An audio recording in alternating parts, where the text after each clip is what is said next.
What is up, everyone? It's Quinn here, and in this video I'm going to be going through my Week 16 wide receiver start sits. So talk about every single fantasy relevant wide receiver and then list them as either a start, fringe option, or sit.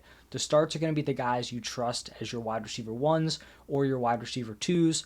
The fringe options are going to be the wide receiver three options, your flex plays. You may not love them in your lineup, but they're all right. And then the sits, players that you would prefer to keep on your bench. I'll have the running backs, quarterbacks, and tight ends out today also, so check those out if you guys are interested. If you enjoy the video, just do me a huge favor and hit that like button. But let's dive right into the Saints-Rams matchup. For the Saints here, Chris Olave did not end up suiting up in Week 15. If he doesn't play again, just really have no interest in these Saints wide receivers. If Olave's playing, I'm firing him up as a solid start in my fantasy lineup. And then for the Rams, you just got to fire up their two studs, Cooper Kupp and Puka Nacua. Cooper Kupp coming off the huge game in Week 15. Puka's had his big games, himself. So I like both those guys here going up against the Saints. Then looking at the divisional matchup between the Bengals and the Steelers, with the news that Jamar Chase is going to miss some time, will likely not be playing here in Week 16. I think T. Higgins is definitely a viable start. I could go either way on Tyler Boyd. I think I'm going to list him as a sit just because I don't love him in my lineup, but if you're desperate, I could understand plugging Tyler Boyd in there. But I do like T. Higgins with no Jamar Chase. And then for the Steelers here, Deontay Johnson just remains like a fringe option, wide receiver 3 play. He's been able to get into the end zone, which is something he definitely couldn't do last season. So that's nice. We'll see if Mason Rudolph provides like any sort of spark for this offense. I wouldn't be super optimistic about it, but who knows? Then looking at the Bills-Chargers matchup, for the Bills, Stephon Diggs continues to kind of struggle here. There's no way I'm sitting Stephon Diggs because he could go out here against the Chargers, put together a monster game, especially after the weird just overall game from the Bills offense in Week 15, where I think Josh Allen only had like 7 completions. That's not going to be a game where Stephon Diggs goes off, so not overly concerned. Still going to fire him up as a solid play.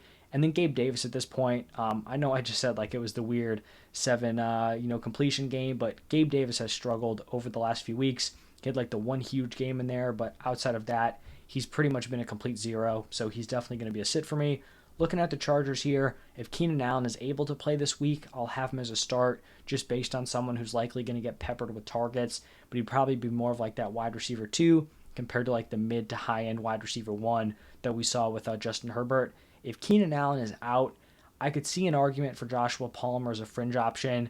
I probably wouldn't love it, but we'll see how this week shakes out about whether or not I'd be interested in playing him. In the next matchup, we're going to have the Colts taking on the Falcons, and we currently don't know about Michael Pittman. Left the Saturday game with pretty rough looking concussion. If Michael Pittman's playing, I'm starting him. If he's not able to go, early on in the season, I would have thought this had been like a smash spot for Josh Downs. He really has struggled over the last few weeks, so I don't have a ton of confidence, but I do think Josh Downs could be somewhat playable if Michael Pittman ends up being out.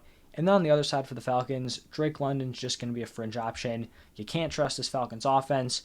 He'll have some solid games. There will be some clunkers out of Desmond Ridder, so he kind of falls into like that wide receiver 3 flex territory. We have the Packers taking on the Panthers, and for the Packers here, I feel like we have to give Jaden Reed his respect and list him as a start. He's been on an absolute tear over the past 6 games. He has scored at least 15 PPR points in 5 of those 6. He's averaging 16.2 PPR points per game over that stretch. And he also is like blending his nice receiving usage with some rushing upside. I think he has 2 rushing touchdowns over that 6-game stretch. So Jaden Reed, definitely someone who's having one of those like nice late season rookie breakouts. And then for the Panthers, Adam Thielen just like barely keeps holding on to being fantasy relevant. I think he's a fringe option just based on how this Packers defense has struggled, but definitely don't see him as anything more than like a wide receiver 3 option. And then I'll be sitting the wide receiver 2, Jonathan Mingo. Then we're going to have the Browns taking on the Texans. And for the Browns here, I have Amari Cooper as a fringe option. I think he's definitely like a high-end wide receiver 3. He had one big play that really kind of saved his fantasy day in the fourth quarter against the Bears. I do think Joe Flacco is definitely a plus for him. And so that's why I have him as like a nice wide receiver 3 play. Going to be sitting Elijah Moore and Cedric Tillman, who did see some targets going up against the Bears. Then for the Texans here, now injuries do kind of play a factor here, both for Nico Collins and for CJ Stroud. If CJ Stroud's not able to play, I feel like Nico Collins would be more of a fringe option, probably a higher end wide receiver 3. If Nico Collins is playing and CJ Stroud is playing, then I like both those guys. Nico Collins would be a nice start for me. Noah Brown would be a fringe play. If Nico Collins is out and CJ Stroud is playing, you could probably talk me into like back end wide receiver 2 Noah Brown coming off a really impressive game with Case Keenum at quarterback and no Nico Collins in the lineup. So still some things that need to kind of be worked out there in that wide receiver room. Next is going to be a divisional matchup between the Lions and the Vikings. For the Lions, I'm just firing up their wide receiver 1, Amon-Ra St. Brown, and then going to be sitting J-Mo. For the Vikings, we had a huge Jordan Addison boom game in Week 15. I still definitely prefer Justin Jefferson, which is why I have him as a start, but I think Jordan Addison is definitely relevant as like a wide receiver 3 play. Overall, a very impressive rookie season out of him. Next up, we're going to have the Commanders taking on the Jets. And for the Commanders, it looked like Terry McLaurin was kind of going to have a disappointing fantasy day, another one. Then they get rid of Sam Howell. They bring in Jacoby Brissett, and he just completely lights it up for Terry McLaurin. They're on the same page, and he ends up having a really nice fantasy day. Looks like they're going back to Sam Howell, which for Terry McLaurin I think is definitely not great. If Brissett was the starter, I'd probably have Terry as a start. Still think he's relevant as a fringe play, even in a tough matchup. Sauce Gardner doesn't shadow the top wide receiver, so somewhat of a plus there.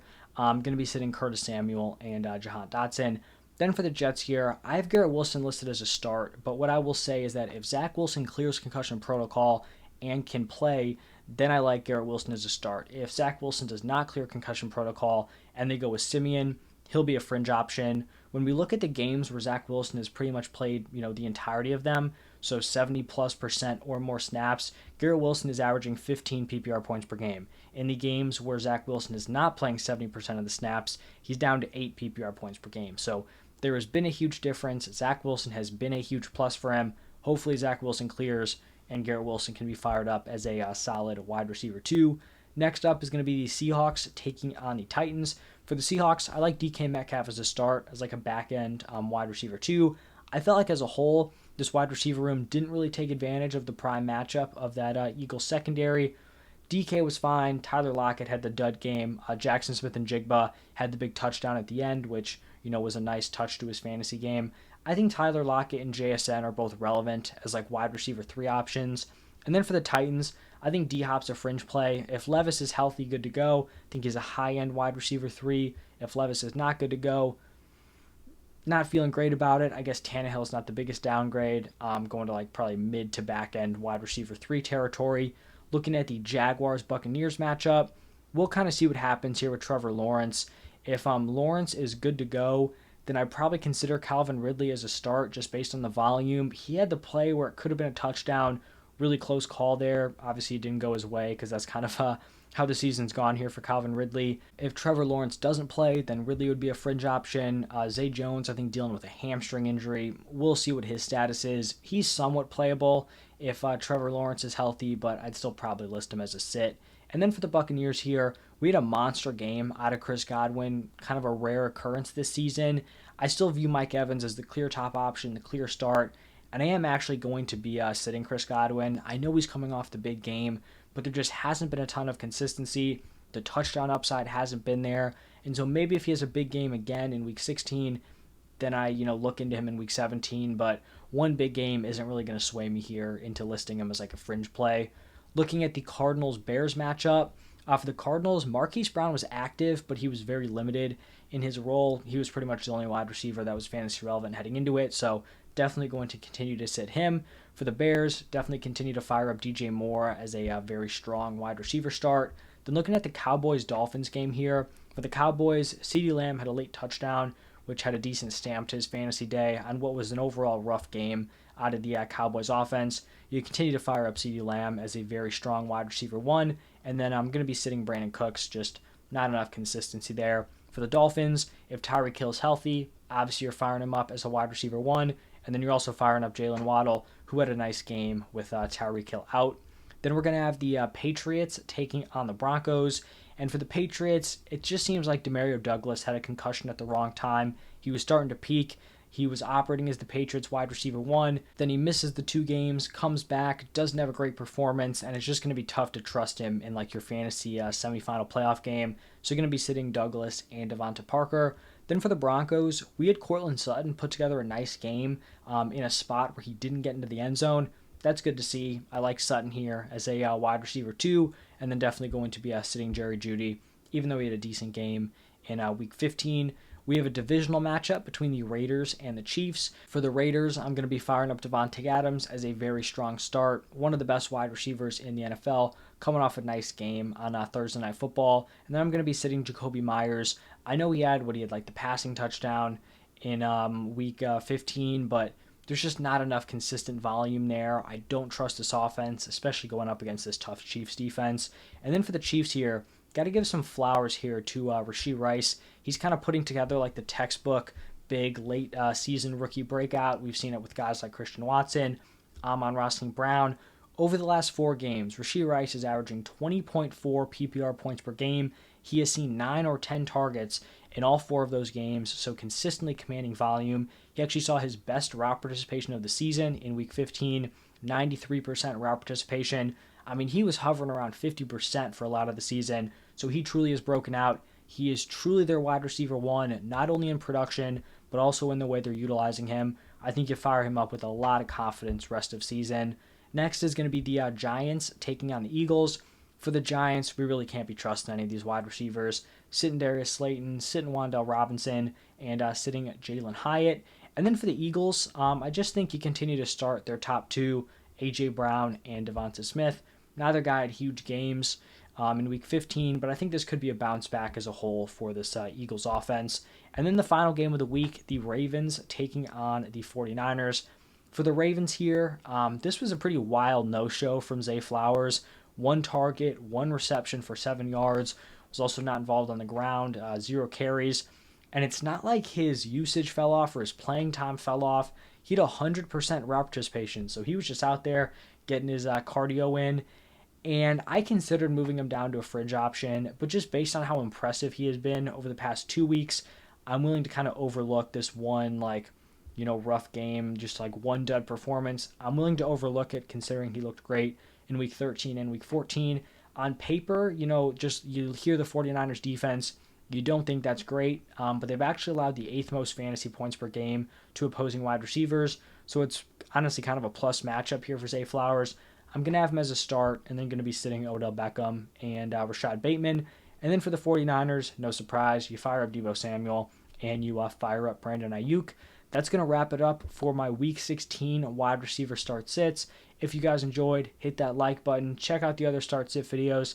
Any fantasy questions, drop them down below. Thank you all for stopping by, and I will see you in the next one.